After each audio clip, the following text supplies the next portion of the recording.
Le motocyclisme est une activité des plus plaisantes. Pour que ça demeure ainsi, vous devez apprendre à déjouer les pièges que la route peut vous tendre. En première position, le virage à gauche. Faites attention, au-delà de 40 % des accidents mortels qui impliquent une voiture et une moto se produisent lors d'un virage, donc dans une intersection. Et plus de 50 % de ces accidents-là se produisent alors que l'automobiliste tournait à gauche. À faire attention, rendez-vous visible. Faites attention aux manœuvres amorcées par les autres conducteurs, principalement l'automobiliste, et ne vous fiez pas nécessairement aux signes que vous font les autres utilisateurs de la route. Fiez-vous à votre bon jugement, regardez des deux côtés pour faire un virage adéquat. Dans une deuxième position, la visibilité et la surcharge d'informations visuelles. N'oubliez jamais qu'une moto constitue un gabarit très petit au travers des autres utilisateurs de la route.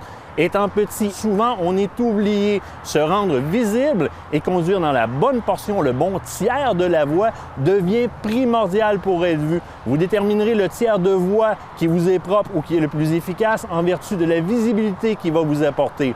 Les camions lourds aussi peuvent constituer un piège majeur. À une intersection, ne jamais se positionner du côté droit d'un camion. Vous ne savez jamais vers où il va tourner et il prend beaucoup plus d'espace pour effectuer son virage. Ça devient dangereux. Il y a beaucoup d'angles morts aussi alentour de ce type de véhicule-là. Il est bon d'aller voir un peu sur Internet, à voir où se situent les angles morts. Et n'oubliez surtout pas que ces véhicules produisent énormément de turbulences à l'arrière. Ça peut mettre votre vie en danger tellement que c'est puissant, ces turbulences-là.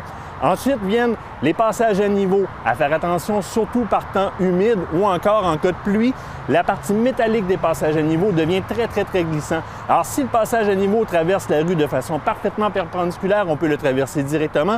En oblique, on devra corriger notre trajectoire. Conduite en groupe, à faire attention, bien respecter les rôles du groupe. On placera en tête de groupe le conducteur le plus expérimenté, le peloton du centre sera constitué des conducteurs plus intermédiaires et le balayeur à la fin devra être celui qui va amorcer les manœuvres qui sont annoncées par le conducteur de tête. C'est là énormément d'informations à retenir, mais on doit les retenir. Faites attention, il en va de votre sécurité. Faites attention aux pièges que la route peut vous tendre.